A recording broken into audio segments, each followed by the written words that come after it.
Hello student, this is our second part of factors of production. In the first part, we have understood the first and primary factor of production, that is the land. Today, we are going to start the second factor of production, that is labor. As I mentioned earlier in my part 1 video, that there are 4 factors of production are there: land, labor, capital, and entrepreneur. So let's start with the labor. What is labor? Labor means all human efforts. All human efforts which are employed to assist in production. We know that for production of anything, whether you are producing and manufacturing in something in factory or producing something on agriculture, whether we have big machineries or not, still we need labor, because that is the main human efforts that is required. Even for a machine, we need labor to operate. Like land, it is an indispensable factor of production. So let's start the characteristics of labor. It's an indispensable factor of production. Without labor, like land, you cannot produce anything. As I mentioned, if you have big machineries and everything, still you need labor. It is an active factor of production. Why it is called active factor of production? We have seen land is a passive factor of production, because land cannot do anything on its own. We have to use that with our efforts, with our machinery, without everything. But labor is an active factor of production, because labor can do whatever he wants.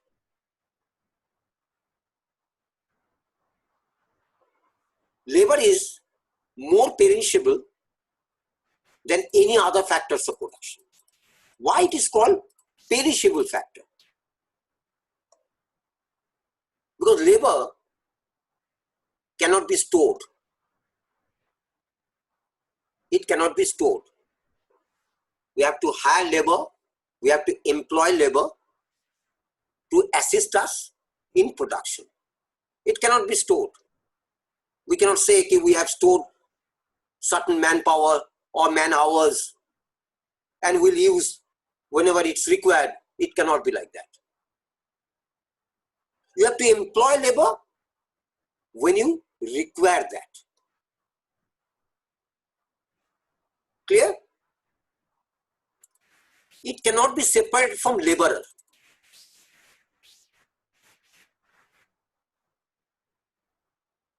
Land and capital can be separated from the owner. But labor cannot be separated from a laborer, because laborer means what? The workers. They give labor. It cannot be separated. If you employ labor, that means if you want to employ labor,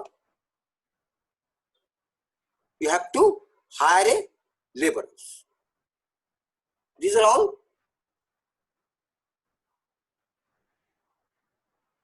attached together. Labor is also less mobile. Like we have seen, land is not at all mobile. Of course, you cannot move the land, but labor is less mobile. You can do mobility is there in labor, but not in that way.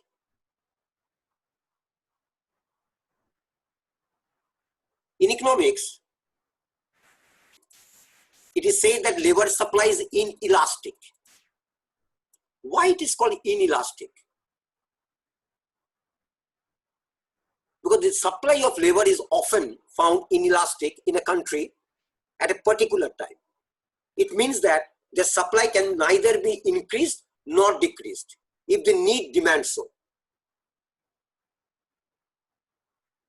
If a country has a scarcity of particular type of worker, their supply cannot be increased within a day, month or year.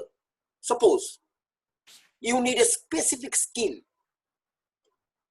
for a specific job.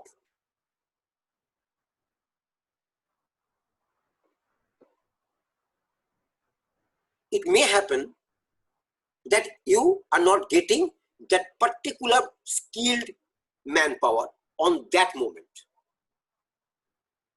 Especially it happens in high technology production,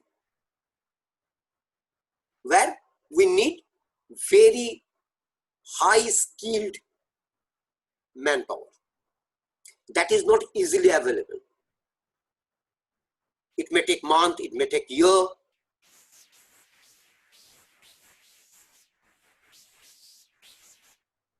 Labor, a laborer sells his labor and not himself. What he does, if you employ labor in your factory, in your agriculture, what they do? They employ their labor. They sell their labor. In exchange of that, they are getting the wages or remuneration. But they are not selling themselves. Mind it. Labor has a weak bargaining power. Here, we are talking about labor means the poor workers. They don't have that much of bargaining power as we have seen for a skilled manpower or qualified professional. They can negotiate with the employer. No, I don't need this much of money. I need this much of salary. But the poor laborer, the workers, the daily paid workers, they don't have that much of capacity to negotiate or bargain with their employer. Their daily wages is fixed and they're getting in that way. Labor is both the beginning and the end of production. That means labor is essential for any production. They require at the beginning, they require at the end. Without labor, as I mentioned, you cannot do any production. If you have machinery, if you have high technology equipments, then also you need labor. You need manpower. Same thing. As we have seen the land also differs as per their fertility. Same thing happens in labor also. Their efficiency differs. If you employ two laborers, you may find that one laborer is much more efficient than the other. It's a natural thing. All the laborers cannot be same so far as their efficiency is concerned.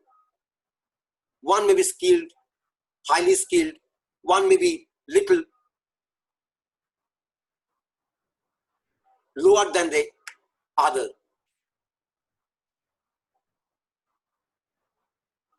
Labor cannot be engaged in continuously like a machine. That is why if you see, the working hours of the labor is fixed by the government as per the labor law.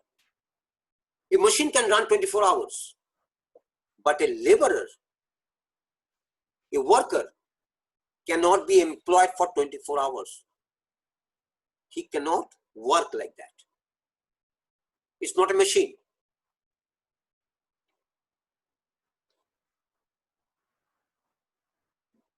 One of the main characteristics is that labor creates capital. How it creates capital? capital is formulated and accumulated by labor.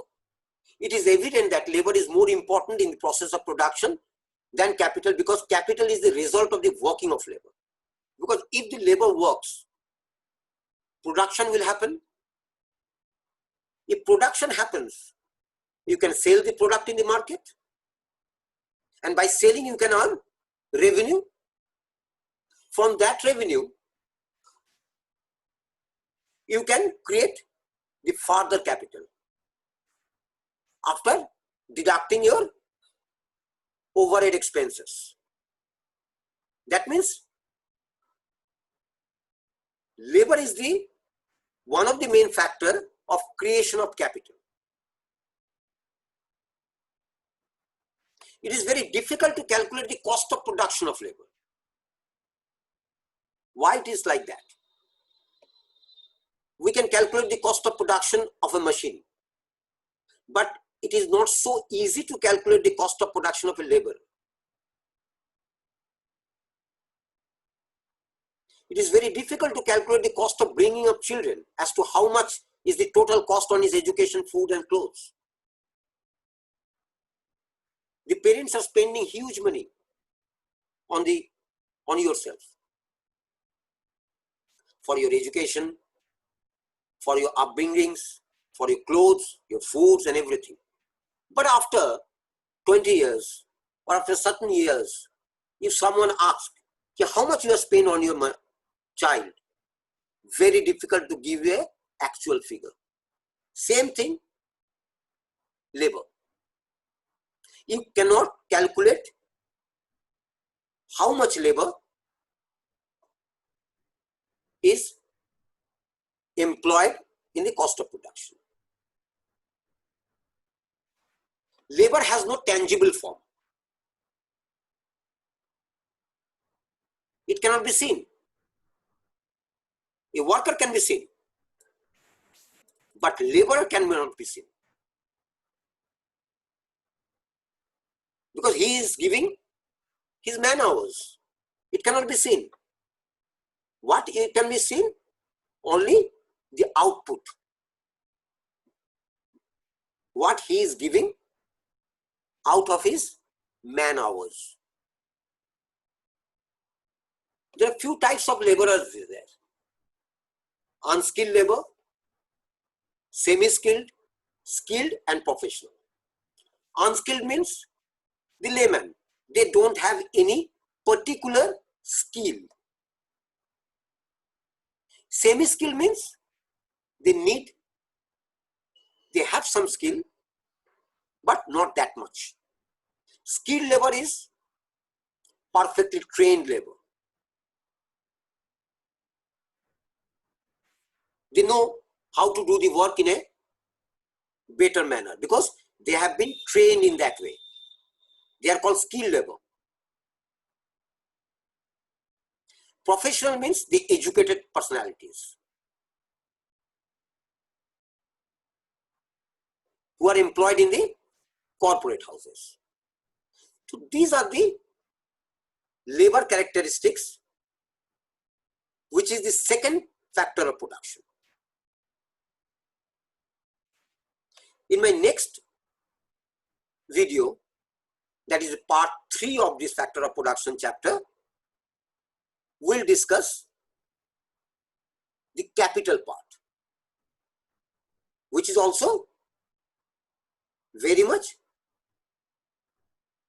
important factor in production. Okay? For now, thank you so much, student. See you in the part 3. Thank you.